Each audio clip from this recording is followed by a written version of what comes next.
उससे कोई पूछता है जंगली से कि कार, तू कहता मैं कार में घूम के आता हूं, तो बताओ कार कैसी है, किसको कहते हैं कार, और सड़क किसको कहते हैं, पेट्रोल किसे कहते हैं। कोई पूछे उस जंगली से, जंगल में जो झूठ बोलता है बगैर देखी सुनी सुनाई कह रहा है, तो वो क्या उत्तर देता है कि पेट्रोल किसे कहते हैं, कार को ही पेट्रोल कहते हैं। सड़क किसे कहते हैं, कार को ही सड़क कहते हैं।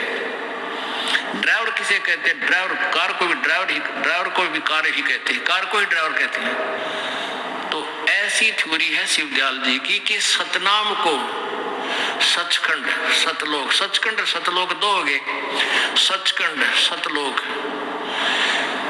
और सार शब्द सार नाम, सतनाम और सतपुरुष, सतपुरुष करके बयान किया है। सतपुरुष भी हुई है, सतलोक भी हुई है, कौन, सतनाम, और सार नाम भी यही है, और सार शब्द भी यही है, और ये स्थान भी यही है, मुकाम भी यही है। ये तो बोल है इनके परम धनी के। अब देखो पुण्यात्माओ, बुद्धिमान को थोड़ा ही संकेत बहुत होता है। अब ये तो है व्यास से छपी है और 1902 से चल रही है, 108 वर्ष हो गए सड़ंगे ने इस कुबाड़ को दुनिया ग्रहण किए बैठी, और किसी ने पढ़ कर नहीं देखा इसमें के गोबर में रखा होता है। भगवान, अब वह बात है परमात्मा अभी नकित की तरह है। एक व्यक्ति टोटे में अकाल गिर गया, कोई किसान था, उसने सोचा कि धंधा करूं, चाकी राण लग गया। चाकी के पहले पार्ट, चाकी के पार्ट होते, घर घर चाकी होती थी हाथ वाली, और वो चाकी ठीक करने के 2-1 हथौड़े खरीद लिए, और वो जाके एक नगरी में बोला चाकी ठीक करा लो, चाकी रवा लो। राण का मतलब उनको रवा करते थे, कूट छेद कर उनमें खड़े ही खत्म हो जाते थे, गट ऐसे पीसने से प्लेन हो जाते थे, फिर उनमें डंडे से मार दिया करते, टांकी से मार कर उसको फिर से पीसने योग्य बना देते थे। एक बुढ़िया बोली भाई आजा हमारी चाकी राह दे, ठीक कर दे, इसको सेट कर दे। बोला ठीक है ताई। तो वो कहने लगी भाई मैं पानी ले आती हूँ, कुएं से जल भर लाती हूँ, तो इतना मेरी चाकी ठीक कर दे। अच्छा ताई लिया। अब उसने सोचा तू जल्दी जल्दी कर, या तो पहली बोनी हुई है इस गांव में तो काफी चक्की पाऊंगी तो अच्छा पैसा मिलेगा, जल्दी। उसने स्पीड खींच दी, कदे काम करा था ना, वो बारी कट्टा कट वो फूट गया। वो पार्ट जो था ऊपर का जो चक्कर था पत्थर का, टूट गया। अब उसने सोची भाई बुढ़िया पैसे तो देगी कहाँ, तेरा बक्कल और तारेगी, तेरे हथियार दरवाओगी अड़े और तू भाग लिया।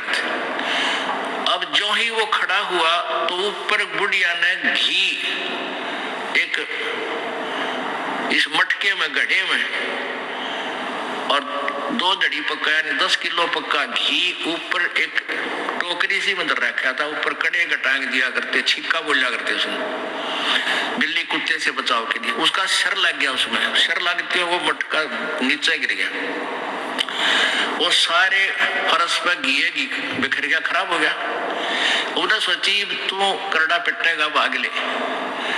उसने ठाका अपना वो बैग और गिर के कंधे पर, जो ही बाहर स्पीड खींची बुढ़िया पानी लेकर आ गया, एट कती सामने एक्सीडेंट हो गया, वो मटका गिर गया, वो मटका फूट गया, बुढ़िया का गड्ढा पानी ले रही थी और उसका नाम था रमलू। वो बोली, माई ने पूछा था तेरा की नाम, बोला ताई रमलू का आता है। वह बुढ़िया बोली रे रमलू तो न रो लू, मेरा मटका फुड़वा दिया। वो बोला ताई भीतर देखे जाइए, रोए जाइए, अंदर जा देखे जाइए, देखती रहना रोती रहना, एक मटका के रो है। तो जिसका भी इतिहास दास खोल कर देखा है, ये सारे रोन के हैं, इन कुण से रो, दानंद देख लिया वो रो लिया, वो देखा उसका सत्यार प्रकाश। और ये सार वचन है, आहा, सार वचन माने निज बोल, खास बोल, राधा स्वामी धन सतगुरु वाला के मुखिया के। अब यो दास भाई न्यो बुंडा बन रहा है, इसलिए बुरा है कि सच्चाई बता दी और संत सच्ची नहीं बताओगा। तो आज तक पहले कोई ना बोला इस दास की ड्यूटी ला दी। ये दास है परमेश्वर कबीर जी का भेजा हुआ कुत्ता और आप जी को जगा रहा है। और प्रथम कर्तव्य बनता है इस दास का कि तुम धनियों को जगा दो, जो जाग गया इस मार्ग पर लग गया उनका धन बच जाएगा, ना तो चोर लाग रहे हैं भाई, तारा जीवन बर्बाद हो रहा है, इसको सावधानी से ग्रहण करो। अब ये आपको दिखाते हैं,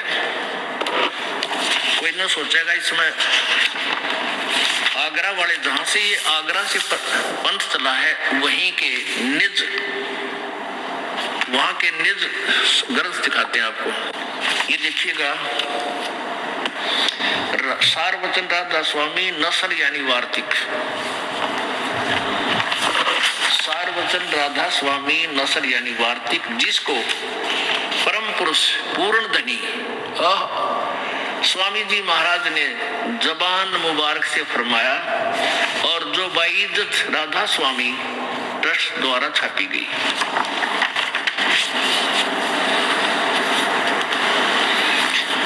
मुद्रक है, प्रकाशक है राधा स्वामी ट्रस्ट, राधा स्वामी आगरा, राधा स्वामी बाग आगरा।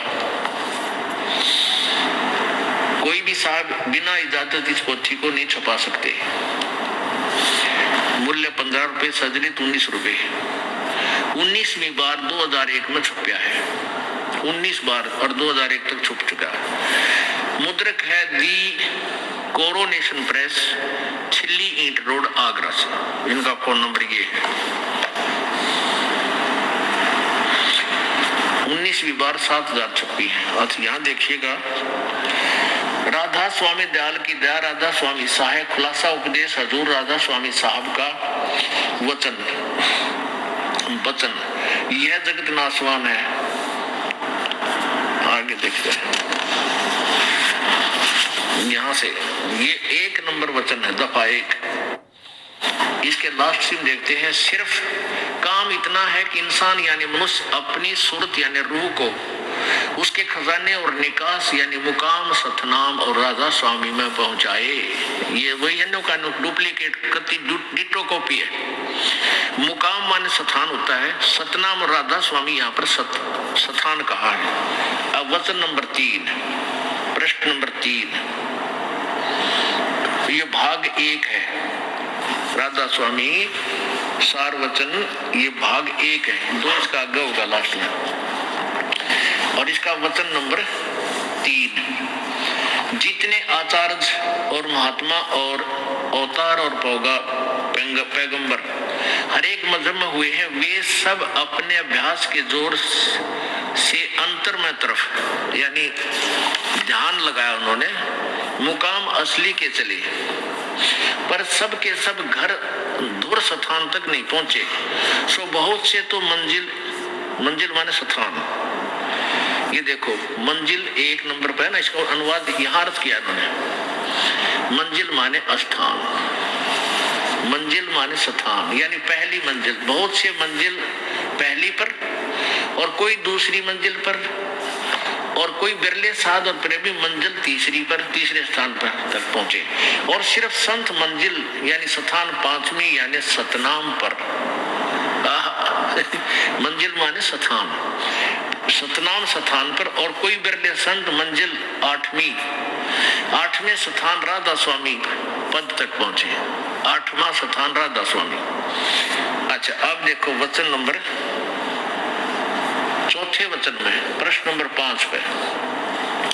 अब समझना चाहिए कि राधा स्वामी पद सबसे ऊंचा मुकाम है, मंजिल है, मुकाम माने स्थान, और यही नाम कुल मालिक और सच्चे साहब और सच्चे खुदा का है।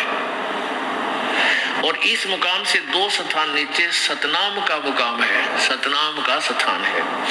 इस सतनाम को यानी जिसको संतों ने सतलोक, सचखंड, सार शब्द और सत शब्द, सार शब्द और सत शब्द और सतनाम और सतपुरुष करके बयान किया है। अब आगे देखो एक और कमाल की बात, तारा गजब हुई। अब इसी 4 वचन में, ये 4 सार वचन में, सार माने निचोड़ कर रखे ना, यानी कति जूस काट के दे रखे। अब इसी के में आगे लिखा है कि राधा स्वामी पद को अकह और अनामी भी कहते हैं। अकह लोक, अनामी लोक जो चौथा लास्ट है ना ऊपर वाला, जैसे सतलोक, अलखलोक, अगमलोक, और जो लास्ट है अनामी लोक कहते हैं, उसको राधा स्वामी लोक भी कहते हैं, उसको अकह लोक भी कहते हैं और अनामी भी, उस चौथे लोक को।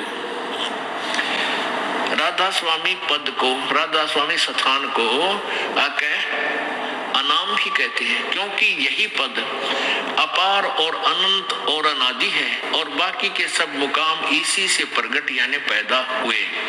और सच्चा ला मकान, सच्चा ला मकान जिसको स्थान भी नहीं कह सकते, इसी को कहते हैं। इसने पढ़ियो 5-4 बजे सेंस निकल ले जरा सी भी तक। ये क्या कहते हैं? राधा स्वामी पद को अकह और अनाम भी कहते हैं, क्योंकि यही पद अपार और अनंत और अनादि है, और बाकी के सब मुकाम इसी से प्रगट यानी पैदा हुए हैं। और ये सच्चा ला मकान, ये सच्चा ला मकान माने जिसका कोई स्थान ना हो, जिसको स्थान नहीं कह सकते। ला मकान, ला जवाब यानी जिसका जवाब ना हो। ला मकान माने जिसका कोई स्थान, कोई मकान ना हो, और जिसको स्थान भी नहीं कह सकते, और इसी को कहते हैं। अरे वाह से हे भगवान, कहते इसको स्थान भी नहीं कह सकते और इसी को कहते हैं। निरंजन धन तेरा दरबार, निरंजन धन तेरा दरबार, जहाँ पर तनिक ना न्याय विचार, जहाँ पर अरे निरंजन धन तेरा दरबार, निरंजन। भाई वैश्या उड़े मुल मुल खासा, गल मोतियों के आर, वैश्या उड़े मुल मुल खासा, गल मोतियों के हार, पति भरता को मिले न खादी वो सूखा नरस आहार, निरंजन धन तेरा दरबार, निरंजन धन तेरा दरबार, जहाँ पर तनिक न न्याय विचार। भाई पाखंडी की पूजा जग में, संत को कहे लबाड़े। पाखंडी की पूजा जग में, संत को कहे लबाड़े। अज्ञानी को परम विवेकी, ज्ञानी को मूड गंवार, निरंजन धन तेरा दरबार, निरंजन धन तेरा दरबार, जहाँ पर तनिक न न्याय विचार। कह कबीर सुनो भाई साधो, यहाँ सब उल्टा व्यवहार। कह कबीर सुनो भाई साधो, सब उल्टा व्यवहार। ये सच्चों को तो झूठा बताओ, इन झूठों का एतबार, निरंजन धन तेरा दरबार, निरंजन धन तेरा दरबार, जहाँ पर तनिक न न्याय विचार। कह कबीर सुनो भाई साधो, सब उल्टा व्यवहार। कहे कबीर सुनो भाई साधो, सब उल्टा व्यवहार। सच्चों को तो ये झूठा बताओ, इन झूठों का एतबार, निरंजन धन तेरा दरबार, निरंजन धन तेरा दरबार, जहाँ पर तनिक न न्याय विचार। परमात्मा 600 साल पहले इससे दुख में दुखी थे। देख कैसा जुल्म, कैसी भोली आत्माएं नालाका के पीछे लाई गिरी। ये सारे झूठ बोलने ऋषि थे, एक मैं ऋषि थे, ये पंडित थे, पंडित थे, गुरु थे या काजी थे, मुल्ला थे। ये सब दंत कथा कथा सुना रहे थे, परमात्मा से परिचित नहीं थे। और परमात्मा अपनी महिमा आप बताने आए थे। और आज से 600 वर्ष पहले यही ज्ञान जो दास आज बुद्धिमान समाज के सामने उन्हीं का दिया हुआ रूबरूक रहा है। ये परमात्मा 600 वर्ष पहले कहा करते कि तुम्हारे ऋषि महर्षियों को कोई ज्ञान नहीं है और ये सभी काल के जाल में फंसे हुए हैं। सुर नर मुनि जन 33 करोड़ी, बंदे सभी निरंजन डोरी। ये 33 करोड़ देवता, 88,000 ऋषि सब इस काल के जाल में फंसे हुए। अब ये बात उसमें ना अच्छी लगा करती और परमात्मा कबीर जी को क्या कहा करते, तो मुंह फट है, जो मुंह माता वही बोल देता, इसको ज्ञान तो है नहीं, अज्ञानी है। ये तो धानक है, दुल्हा है, छोटी जाति का है, शूद्र है, ये कैसे जान सकता है सदग्रंथों को, क्योंकि ये संस्कृत नहीं पढ़ा है। ना मेरा भाई वो विद्वानों के विद्वान थे, वो भगवानों के भगवान थे, वो देवों के देव थे। तो उसमें परमात्मा कहा करता, भाई निरंजन तेने भी जुल्म कर रखा है, काल ज्योति निरंजन, किसी को भी तूने यहाँ कोई किसी प्रकार का भी आपने यहाँ न्याय नहीं रखा हुआ। जो जितने खोटे खोदे उतना सुखी नजर आवे, जितने जुल्म करे उतना ही यहाँ पर, यानी 2 नंबर के काम करे, कार कोठी फैक्ट्री ला ले और फिर उसकी देखा और भी नाड़ तोड़वा ले, और फिर लास्ट क्या होगा, 1 मिनट में हेलीकॉप्टर से पड़कर मर जा। अपने ही हेलीकॉप्टर से मृत्यु को प्राप्त हुआ, क्योंकि वो खिलौने में चाबी जितनी भर रखी थी वह खत्म होगी और आकाश में होगी, वहीं से पटक दिया ठाक। एक सांस भी ज्यादा ये काल नहीं लेने देगा आपको। हाँ, कबीर परमात्मा की शरण में आने के बाद, जैसा कि आज दिन में आपको समझाया था, कबीरा ये तन जावेगा सके तो ठहर ला, एक सेवा कर परम संत की और गोविंद के गुण गा।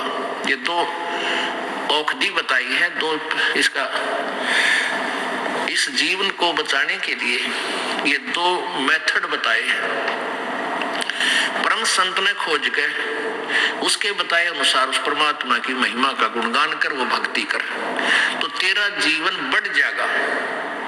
ठहर का अर्थ होता सपोर्ट, जैसे दिन में बताया था कि वुडन बीम होता है छत के, पहले छत देते थे तो कड़ी डाल देते थे, बैटन, वुडन बैटन, और बीच में एक वुडन बीम होता था सतीर, और वो कमजोर हो जाता था सैकड़ों वर्ष डालने रहने से, और वो उसमें क्रैक हो जाती थी बीच में, उसके नीचे एक सपोर्ट दे देते थे, कोई बड़ी लगा देते थे नीचे, बल्ली अच्छी मोटी लकड़ की, और वो सतीर फिर 20 साल 30 वर्ष तक ठीक रह जाता था, वह छत गिरती नहीं थी।